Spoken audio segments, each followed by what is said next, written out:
اللہ سبحانہ تعالیٰ کا بہت زیادہ شکر ہے کہ آج ہم اس کے نام پر یہاں جمع ہیں، اس کا ذکر کرنے کے لیے، اس کا شکر ادا کرنے کے لیے، اور اس کی بھیجی ہوئی کتاب اور اس کے رسول صلی اللہ علیہ وسلم کی سنت سے اپنی زندگی میں رہنمائی حاصل کرنے کے لیے۔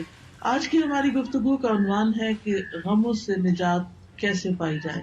اگر دیکھا جائے تو ہر انسان کسی نہ کسی مسئلے کا شکار ہے، کہیں نہ کہیں اس کی زندگی میں کوئی ایسی چیز ہے جو اسے بے چین رکھتی ہے، پریشان رکھتی ہے، غمگین رکھتی ہے۔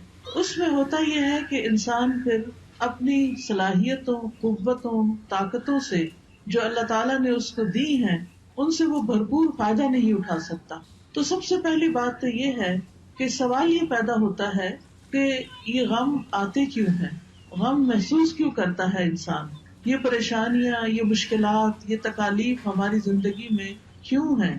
تو اس سلسلے میں جب ہم قرآن مجید کی طرف رجوع کرتے ہیں تو پہلی بات ہمیں یہ پتہ چلتی ہے کہ اللہ تعالیٰ نے انسان کو امتحان کے لیے پیدا کیا ہے، اس لیے وہ اس انسان پر طرح طرح کی آزمائشیں اور مشکلات بھیجتا رہتا ہے تاکہ وہ دیکھے کہ انسان ان میں کرتا کیا ہے، انسان کا طریقہ کیا ہے۔ قرآن مجید میں آتا ہے سورۃ الملک، جو ہر روز رات کو آپ پڑھتے ہیں، کیونکہ نبی صلی اللہ علیہ وسلم رات کو سورۃ الملک اور سورۃ الف لام میم السجدہ پڑھے بغیر سویا نہیں کرتے تھے، یہ آپ کی سنت ہے۔ یہ سورت قبر کے عذاب سے بچانے والی بھی ہے۔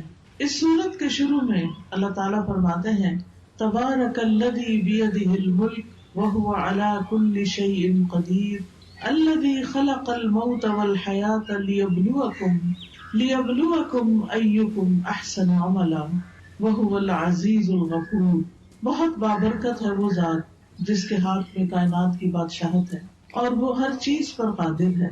وہو علی کل شیء قدیر الذی خلق الموت والحیاۃ لیبلوکم، اس نے موت اور زندگی کو بنایا تاکہ تمہارا امتحان لے، تمہیں آزما کر دیکھے، کیا ایکم احسن عملا، کہ تم میں سب سے اچھے کام کون کرتا ہے۔ وہو العزیز الغفور، اور وہ زبردست ہے، غالب ہے، بخشش فرمانے والا ہے۔ تو اس سے یہ پتہ چلتا ہے کہ یہ زندگی ایک امتحان ہے، اور امتحان ایک مشکل چیز ہوتی ہے۔ اس میں ہمیشہ انسان کے حالات اس کی مرضی کے مطابق نہیں ہو سکتے، اس پر کہیں نہ کہیں سے کوئی نہ کوئی ایسی آزمائش، کوئی امتحان، کوئی تکلیف، کوئی تنگی آتی رہے گی تاکہ یہ دیکھا جائے کہ انسان کرتا کیا ہے، کیا پھر بھی یہ اللہ سے راضی رہتا ہے، کیا پھر بھی یہ اللہ کی طرف رجوع کرتا ہے، کیا یہ واقعی اللہ کا بندہ بن کے رہتا ہے، یا اس آزمائش کی گھڑی میں پھسل جاتا ہے اور شیطان جو ہر وقت اس کو اچکنے کے لیے تیار ہے وہ اس کا نوالہ بن جاتا ہے۔ پھر اسی طرح یہ بات بھی یاد رکھنی چاہیے کہ انسان پر بہت سی تکلیفیں اس کے اپنے اعمال کی وجہ سے ہی آتی ہیں۔ سورۃ الشورى میں اللہ تعالیٰ فرماتے ہیں وَمَا أَصَابَكُم مِّن مُّصِيبَةٍ فَبِمَا كَسَبَتْ أَيْدِيكُمْ وَيَعْفُو عَن كَثِيرٍ، اور جو بھی تمہیں کوئی مصیبت پہنچی تو وہ اس وجہ سے ہے جو تمہارے ہاتھوں نے کمایا، یعنی تمہارے اپنے اعمال کی وجہ سے تمہارے لیے بہت سی مشکلات کھڑی ہوئی ہیں، اور وہ بہت سی چیزوں سے درگزر کر جاتا ہے، یعنی ان پر تو وہ سزا دیتا بھی نہیں، ان پر تو وہ تمہیں کسی پریشانی میں مبتلا نہیں کرتا، بلکہ تمہارے گناہوں کے باوجود، تمہاری زیادتیوں کے باوجود بھی وہ تمہیں اپنی عنایتوں اور نوازشوں سے معمور رکھتا ہے۔ پھر اسی طرح یہ ہے کہ انسان بعض اوقات اللہ کی عبادت سے منہ موڑتا ہے، اللہ کے ذکر سے منہ موڑتا ہے تو اس پر کوئی تکلیف آ جاتی ہے، کیونکہ اللہ نے ہمیں اپنی عبادت کے لیے پیدا کیا ہے۔ سورۃ الذاریات میں آتا ہے وَمَا خَلَقْتُ الْجِنَّ وَالْإِنسَ إِلَّا لِيَعْبُدُونِ، کہ میں نے جن و انس کو اپنی عبادت کے لیے پیدا کیا ہے۔ تو انسان جب اللہ کی عبادت سے منہ موڑ کر دنیا کا بندہ بننے لگتا ہے تو اللہ تعالیٰ اس کو واپس اپنی طرف لانے کے لیے کسی تکلیف میں مبتلا کرتا ہے تاکہ یہ بندہ اللہ کو یاد کرے۔ اور جو شخص مستقل طور پر اللہ سے روگردانی کر لیتا ہے اللہ کی یاد سے، تو اللہ تعالیٰ اس کے لیے دنیا کی زندگی بھی تنگ کر دیتے ہیں۔ اللہ تعالیٰ کا فرمان ہے سورۃ طٰہٰ میں وَمَنْ أَعْرَضَ عَنْ ذِكْرِي فَإِنَّ لَهُ مَعِيشَةً ضَنْكًا وَنَحْشُرُهُ يَوْمَ الْقِيَامَةِ أَعْمَىٰ، جو کوئی میرے ذکر سے منہ موڑے گا میں اس کی زندگی تنگ کر دوں گا اور قیامت کے دن اس کو اندھا اٹھاؤں گا، یعنی اس کی صرف یہ زندگی ہی نہیں پریشانیوں والی ہوگی بلکہ آگے بھی بڑی پریشانی ہے، یعنی اس کے لیے بہت بڑی مشکلات ہیں اگلی زندگی میں بھی. لیکن وجہ کیا ہے؟ وجہ ہے اللہ کے ذکر سے منہ موڑنا، اللہ کی یاد کا زندگی میں نہ ہونا. یہ انسان کے لیے پریشانی کا باعث بنتا ہے. سورۃ الزخرف میں اللہ تعالیٰ فرماتے ہیں مَن یعش عن ذکر الرحمن نقیض لہ شیطانا فہو لہ قرین. جو شخص رحمان کے ذکر سے آنکھیں بند کر لیتا ہے ہم اس پر شیطان مسلط کر دیتے ہیں جو اس کا ساتھی بن جاتا ہے، اور شیطان پھر اس کو اللہ کے راستے سے روکتا ہے. جب انسان اللہ کا راستہ چھوڑ دیتا ہے اور اللہ کی نافرمانیاں کرنے لگتا ہے تو اللہ تعالیٰ پھر اس پر کوئی نہ کوئی امتحان بھیج دیتا ہے تاکہ یہ بندہ سوچے، غور کرے اور واپس اللہ کی طرف پلٹے. جب انسان اللہ کی عبادت سے روگردانی کرتا ہے تو دنیا میں بھی محتاجی کا شکار رہتا ہے، خواہ اس کے پاس بہت کچھ بھی ہو لیکن اس کے دل کی محتاجی اور پریشانی نہیں جاتی. حدیث میں آتا ہے اللہ سبحانہ وتعالیٰ فرماتے ہیں، حدیث قدسی ہے، صحیح ترمذی کی روایت ہے، اے ابن آدم تم اپنے آپ کو میری عبادت کے لیے فارغ کر لو، میں تمہارے دل کو بے نیازی سے بھر دوں گا اور تمہاری محتاجی دور کر دوں گا. یعنی تم میری عبادت کے لیے وقت نکالو تو میں تمہارے دل کو غنی کر دوں گا. حالات تو نہیں بدلتے مگر دل کی حالت بدل جاتی ہے اللہ کی عبادت سے. دل مضبوط ہو جاتا ہے، دل کے اندر اللہ کا توکل آتا ہے، دل کے اندر ایسا یقین آتا ہے کہ انسان کو بڑی بڑی مشکلات بھی معمولی لگتی ہیں. اور جب دل میں ایمان نہیں ہوتا، توکل نہیں ہوتا، یقین نہیں ہوتا، امید نہیں ہوتی، مایوسی ہوتی ہے تو رائی بھی پہاڑ لگتی ہے. اور اس طرح مشکلات اور مصیبتوں کے پہاڑ ہر طرف اس کو کھڑے نظر آتے ہیں. تو اس کا حل کیا بتایا کہ اگر تم عبادت کرو گے تو میں تمہارے دل کو بے نیازی سے بھر دوں گا، تمہاری محتاجی دور کر دوں گا. لیکن اگر تم ایسا نہیں کرو گے تو میں تمہارے دونوں ہاتھ کاموں میں مشغول کر دوں گا اور اس کے باوجود تمہارا فقر دور نہیں کروں گا. یعنی تم سارا دن کام کرو گے، محنت کرو گے، لیکن پھر بھی تمہاری محتاجی اپنی جگہ کھڑی رہے گی کیونکہ وہ دل کی محتاجی ہوگی نا، دل کے اندر پریشانی ہوگی. تو یاد رکھیے کہ صرف دنیا کی فکر کرنے سے معاملات سلجھنے کی بجائے بگڑنے لگتے ہیں. صرف دنیا دنیا دنیا، ہر وقت صبح اٹھتے ہی دنیا کی فکر، دن کو دنیا کی فکر، رات کو سوتے ہوئے دنیا کی فکر. تو رسول اللہ صلی اللہ علیہ وسلم نے اس کے بارے میں فرمایا جس شخص کا مقصد اور پریشانی یا غم دنیا کا ہو اور وہ دنیا کا ہی ہو کر رہ جائے اور وہ اسی کی نیت رکھتا ہو تو اللہ تعالیٰ اس کا فقر اس کی آنکھوں کے سامنے کر دیتے، یعنی پھر اللہ تعالیٰ بھی اس کو اس کے حال پر چھوڑ دیتے. وہ دنیا کے لیے زیادہ کنسرن ہے، زیادہ فکر مند ہے تو اللہ تعالیٰ اس کو اسی کے حوالے کر دیتے ہیں اور اس پر اس کے معاملات بکھیر دیتے ہیں. اس کو سمجھ نہیں آتا کہاں سے شروع کروں اور کہاں پر ختم کروں، اور اس کو اس سے اتنا ہی ملتا ہے جو اس کے لیے لکھ دیا گیا ہو. اور جس شخص کا مقصد اور حرص آخرت ہو اور وہی اس کا ہدف بن جائے اور وہ اسی کی نیت کرتا ہو، یعنی اس کا ہم و غم آخرت ہے کہ کل کیا ہوگا، دنیا کی زندگی تو گزر جائے گی، میرا کل کو کیا بنے گا جب میں اللہ کے حضور پیش ہوگا، وہاں میرا ٹھکانہ کیا ہوگا. جو شخص اس فکر میں مبتلا ہو جاتا ہے تو اللہ تعالیٰ اس کے دل میں غرار ڈال دیتے ہیں، دنیا کی طرف سے اس کا دل مطمئن کر دیتے ہیں، اس کے معاملات کو یکجا کر دیتے ہیں اور اس کو پھر اپنی حاجتوں کے لیے بھاگنا نہیں پڑتا، دنیا ذلیل ہو کر اس کے پاس آتی. تو اس لیے ہم سب کو یہ دیکھنا چاہیے کہ ہم کس چیز کے لیے زیادہ فکر مند ہیں. دنیا تو چند دن کی ہے، دنیا کی حیثیت تو مچھر کے پر برابر بھی نہیں. دنیا کا بڑے سے بڑا نقصان ایسا ہی ہے جیسے مچھر کا پر ٹوٹ کے گر گیا ہو، لیکن اصل نقصان، اصل مشکل، اصل پریشانی تو آخرت کی پریشانی ہے جس کے لیے ہم سب کو فکر مند ہونے کی ضرورت ہے. دنیا کی فکر کرنے والے سے رب کی بے نیازی ہوتی ہے. نبی صلی اللہ علیہ وسلم نے فرمایا جو اپنے غموں کو ایک ہی غم بنا لے، جو اپنے غموں کو ایک ہی غم بنا لے اور وہ آخرت کا غم ہو تو اللہ اس کے دنیا کے غموں سے اسے کفایت کرے گا، اس کے دنیا کے غم دور ہو جائیں گے. اور جس کو پریشانیاں ادھر ادھر بھٹکا کر لے جائیں اللہ اس کی پرواہ نہیں کرے گا کہ وہ دنیا کی کس وادی میں ہلاک کر دیتا ہے. تو اس لیے غموں سے بچنے کا، غموں سے نجات کا اصل طریقہ کیا ہے کہ دنیا کی بجائے آخرت کی فکر زیادہ لگا لی جائے. یاد رکھیے جہاں دنیا کی حرص زیادہ ہوتی ہے، دنیا کی محبت زیادہ ہوتی ہے، وہاں اللہ کی محبت میں کمی آ جاتی ہے، وہاں پر اللہ کی محبت میں کمی آ جاتی.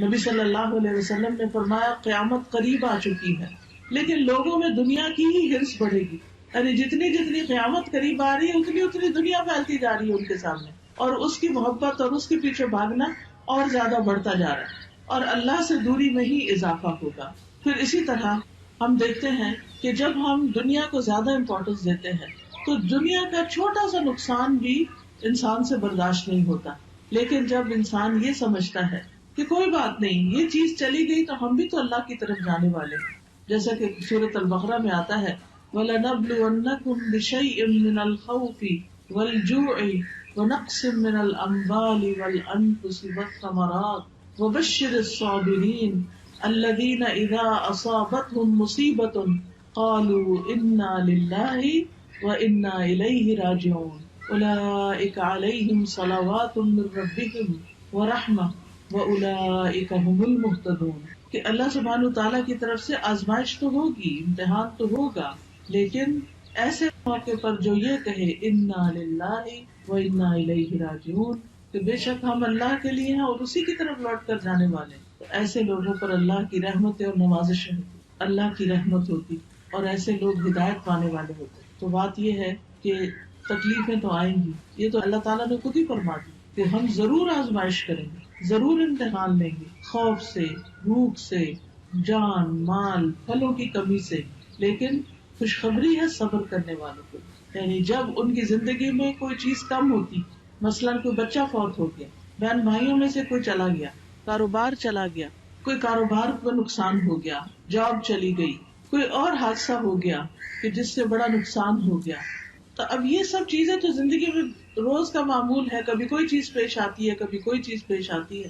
تو بتایا گیا کہ وہ ایسے موقع پر کیا کہتے ہیں اور کیا کرتے ہیں، انا للہ و انا الیہ راجعون، یعنی وہ اللہ کی طرف رجوع کر لیتے ہیں، اور صبر کے ساتھ کیا کہتے ہیں کہ بے شک ہم بھی اللہ کے لیے اور اللہ ہی کی طرف واپس جانا ہے۔ یعنی جو ہمارا کوئی رشتے دار چلا گیا یا مال چلا گیا یا کوئی اور، یعنی کہ کوئی کھیتوں میں یا کاروبار میں یا کسی کیے ہوئے کام میں کوئی نقصان ہو گیا، تو وہ کہتے ہیں اس میں بھی کوئی خیر ہوگی، اس میں بھی میرے لیے اجر ہے، اس میں بھی کوئی بھلائی ہے، میرا کوئی پیارا چلا گیا لیکن میں اللہ سے امید نہیں چھوڑوں گی، کیونکہ اللہ ہے نا۔ حتیٰ کہ اگر کسی عورت کے شوہر بھی فوت ہو جائے اور اگر اس کا اللہ پر بھروسہ ہو تو اس موقع پر بھی اللہ تعالیٰ اس کا دل تھام لیتا ہے، اور وہ کیا سوچتی ہے کہ ایک انسان تو گیا ہے مگر اللہ تو زندہ ہے، اللہ لا الہ الا هو الحی القیوم، اللہ ہے نا۔ ٹھیک ہے، انسانوں کی کمی کوئی انسان اور پوری نہیں کر سکتا، شوہر کی کمی کوئی بھی پوری نہیں کر سکتا، نہ ماں باپ، نہ بہن بھائی، نہ بچے، لیکن اس سے بڑھ کر بھی تو کوئی ہستی ہے نا، اور وہ اللہ کی ہستی ہے۔ اللہ لا الہ الا ہو، اللہ وہ ذات جس کے سوا کوئی الہ نہیں، الحی جو زندہ ہے، جس کو کبھی موت نہیں آنی، القیوم جو قائم ہے، جسے کسی سہارے کی ضرورت نہیں، بلکہ وہ باقی سب کو بھی قائم رکھنے والا ہے۔ تو جب وہ ہستی موجود ہے، اللہ سبحانہ وتعالیٰ ہے، تو پھر فکر کس بات کی؟ اس نے تو میرے دنیا میں آنے سے پہلے میرے رزق کا انتظام کیا، ماں کے سینے میں دودھ اتار کے، اس نے تو مجھے پیدا ہونے کے بعد جب میرے دانت بھی نہیں تھے، کچھ کھانے کے قابل بھی نہیں تھا، کچھ ہاتھ پاؤں بھی ہلا کے نہیں پکڑ سکتا تھا، اس وقت بھی میرے رزق کا اہتمام کیا تھا، انتظام کیا تھا، وہ اب بھی کرے گا۔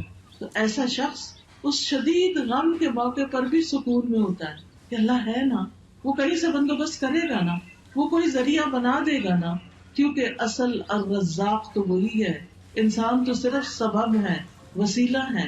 ایسا شخص کبھی بھی دل نہیں ہارتا، ایسا شخص کبھی بھی اپنے حواس نہیں کھوتا، ایسا شخص کی زندگی سے کبھی امید نہیں جاتی۔ اور آپ نے دیکھا ہوگا کہ کتنے ہی بچے ہیں جو یتیم پلے ہیں، لیکن وہ بڑے بڑے لوگوں سے آگے نکل گئے، دنیا کی بڑی بڑی مشہور ہستیاں بن گئے۔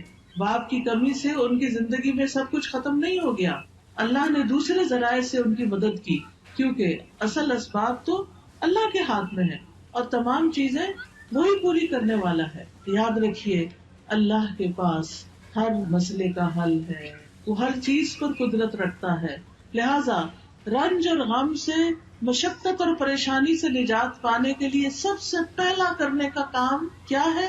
اللہ پر بھروسہ، اللہ سے مضبوط تعلق، اللہ پر ایمان، یقین، توکل، اس سے امید، اسی کا ڈر اور اسی کی طرف لوٹ کر جانے کی فکر. یاد رکھیے دنیا کے سارے خزانے اللہ کے ہیں، سارے خزانوں کا مالک وہ ہے. وَلِلَّهِ خَزَائِنُ السَّمَاوَاتِ وَالْأَرْضِ وَلِلَّهِ مُلْكُ السَّمَاوَاتِ وَالْأَرْضِ. آسمانوں کی بادشاہت، زمین کی بادشاہت ساری کی ساری اللہ کے پاس ہے. وَاللَّهُ عَلَى كُلِّ شَيْءٍ قَدِيرٌ. اور اللہ ہر چیز پر پوری طرح قادر ہے، پوری قدرت رکھتا ہے.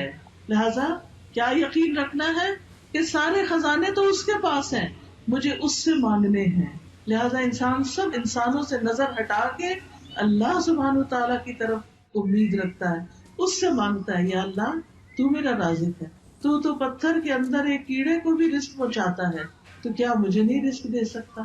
آسمان و زمین کی مخلوق کو دے رہا ہے، تو دن رات دے رہا ہے اور کوئی کمی نہیں واقع ہوتی تیرے رزق میں، تو کیا مجھے نہیں دے سکتا؟ تو مجھے بھی دینے والا ہے. لہٰذا جو شخص اللہ پر یقین رکھتا ہے وہ ہر غم، ہر تکلیف میں اللہ کی طرف رجوع کرتا ہے، اللہ کی طرف پلٹتا ہے، اور اس کو یہ یاد رہتا ہے کہ ہر مسئلے کا حل اللہ کے پاس ہے. اللہ سبحانہ تعالیٰ کے سامنے اپنی حاجتیں رکھے، سجدے میں رو کر پکارے اس کو کہ اللہ تو مدد کر. کوئی بھی مسئلہ ہے جو آپ کا، اس کو سامنے رکھ کے، کیونکہ اللہ تعالیٰ فرماتے ہیں اَمَّن يُجِيبُ الْمُضْطَرَّ إِذَا دَعَاهُ وَيَكْشِفُ السُّوءَ. بھلا کون ہے جو لاچار کی فریاد رسی کرتا ہے جب وہ اسے پکارتا ہے اور اس کی تکلیف کو دور کرتا ہے؟ کوئی اور ہے؟ نہیں، کوئی بھی نہیں. آپ دیکھیں کہ جب انسان غمگین ہوتا ہے، دکھی ہوتا ہے، پریشان ہوتا ہے، اس کی آنکھوں سے آنسو جاری ہوتے ہیں، تو پاس پڑے ماں باپ بھی سو رہے ہوتے ہیں، باقی دنیا بھی آرام کر رہی ہوتی ہے، ہر کوئی اپنے مسئلوں میں پریشان ہوتا ہے، لیکن آپ کا رب جاگتا ہے. لا تأخذہ سنۃ ولا نوم. نہ اس کو اونگ آتی ہے نہ اس کو نیند آتی ہے. سب سوتے ہیں لیکن وہ جاگتا ہے. وہ رات کو بھی، وہ دن کو بھی، وہ صبح بھی، وہ شام بھی آپ کی دعائیں سنتا ہے. لہٰذا اس کی طرف رجوع کرنا ہے. چھوٹی ضرورت ہو، بڑی ضرورت ہو، لوگوں کی طرف لالچ کی نگاہ سے نہیں دیکھنا کہ ان کے پاس بہت کچھ ہے، نہیں، اللہ کی طرف دیکھنا ہے. رسول اللہ صلی اللہ علیہ وسلم نے فرمایا جسے انتہائی شدید حاجت آ پڑے، یہ شدید ضرورت اس کو ہو جائے کوئی، اور اس نے اسے لوگوں پہ پیش کر دیا تو اس کی وہ حاجت دور نہ ہوگی. کہ لوگ اکثر کیا چاہتے ہیں کہ یہ بندہ جو پریشان ہے پریشان ہی رہے، وہ مدد نہیں کرنا چاہتے. لوگ عموماً دوسروں کو دکھی دیکھ کے خوش ہوتے ہیں. تو اس لیے جب کوئی ضرورت پیش آئے سب سے پہلے اللہ سے دعا کریں، پھر اللہ لوگوں کے دل میں ڈالے گا کہ وہ مدد کریں آپ کی. تو حدیث میں آتا ہے کہ جسے انتہائی شدید حاجت آ پڑے اور اسے اس نے لوگوں پر پیش کر دیا تو اس کی وہ حاجت پوری نہ ہوگی، اور جس نے اسے اللہ پہ پیش کیا تو ان قریب اللہ اسے بے پرواہ کر دے گا. یا تو جلد ہی موت آ جائے گی، دنیا کے بکیڑوں سے ہی جان چھوٹ جائے گی، یا جلد ہی غنی ہو جائے گا اور انسانوں کی ضرورت نہ رہے گی.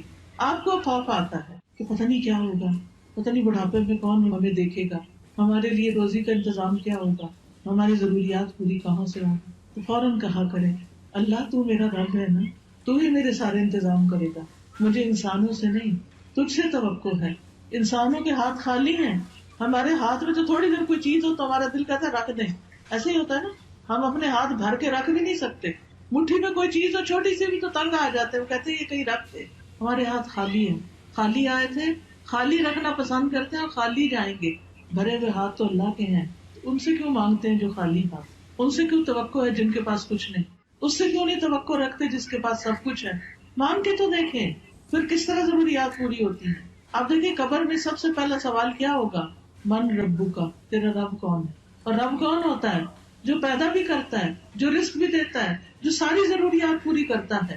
تو اگر ہم اس دنیا میں، اس زندگی میں رب کو رب مانیں گے تو تبھی جواب دے سکیں گے نا. تو اکثر کہا کرے اللہ تو میرا رب ہے، تو ہے نا، تو یہ بھی کام کر دے گا میرا، تو یہ بھی مشکل آسان کر دے گا میری. زندگی میں کوئی مشکل ہی نہیں رہے گی جب آپ رب کو پکارتے رہیں گے، جب رب کو پہچان لیں گے تو کوئی غم نہیں رہے گا. انبیاء کا طریقہ یہ تھا کہ وہ اپنے غموں کی فریاد، اپنے دکھوں کی داستان اپنے رب کو ہی سناتے تھے. حضرت یعقوب علیہ السلام سے جب یوسف علیہ السلام دور کر دیے گئے اور وہ ان سے بے پناہ محبت کرتے تھے، تو آپ سوچ سکتے ہیں کہ جس سے انسان محبت کرتا ہو وہ اگر دور چلا جائے تو انسان کے لیے کتنا دکھ اور تکلیف ہوتی، کتنی پریشانی ہوتی. لیکن انہوں نے شکوہ بندوں سے نہیں کیا، کہا انما اشکو بثی وحزنی الی اللہ، کہ میں اپنے غم اور دکھ کی فریاد صرف اللہ کی جناب میں پیش کرتا ہوں۔ جب تکلیف آئے اللہ کے آگے سجدے میں گر پڑے، نفل پڑھے، روئیں، سجدے میں گڑ گڑا کے دعائیں مانگے، اللہ پہ بھروسہ کریں۔ اللہ تعالیٰ فرماتے ہیں وَمَن يَتَوَکَّلْ عَلَى اللَّهِ فَهُوَ حَسْبُهُ إِنَّ اللَّهَ بَالِغُ أَمْرِهِ قَدْ جَعَلَ اللَّهُ لِكُلِّ شَيْءٍ قَدْرًا، اور جو شخص اللہ پر بھروسہ کرے تو وہ اسے کافی ہے، اللہ اپنا کام پورا کر کے رہتا ہے۔ بلا شبہ اللہ نے ہر چیز کا ایک اندازہ مقرر کر رکھا ہے، ہر چیز کا ایک وقت ہے۔ اب مثلاً آپ کے صحن میں اگر بہت بڑا بھی درخت ہے پھل کا، مثلاً آج کل سردیوں کا موسم ہے اور آپ کے صحن میں آم کا بہت بڑا درخت ہے، آپ کے ابھی آم لگ جائیں تو ابھی تو نہیں لگیں گے، ہاں اگر آپ صبر کریں گے، انتظار کریں گے تو 6 مہینے بعد آپ بہترین آم کھائیں گے۔ اسی طرح ہر کام کا ایک وقت ہوتا ہے، مثلاً کسی کی اولاد نہیں تو وہ اولاد کے لیے پریشان رہتا ہے تو اس کا ایک وقت ہے، اور اگر اللہ نہیں دینا چاہتا تو اس کے پیچھے بھی کوئی حکمت ہے، کوئی مصلحت ہے، کوئی فائدہ ہے، کوئی وجہ ہے، اس کو پتا ہے، ہمیں نہیں پتا کہ وہ ہمیں اولاد کیوں نہیں دے رہا۔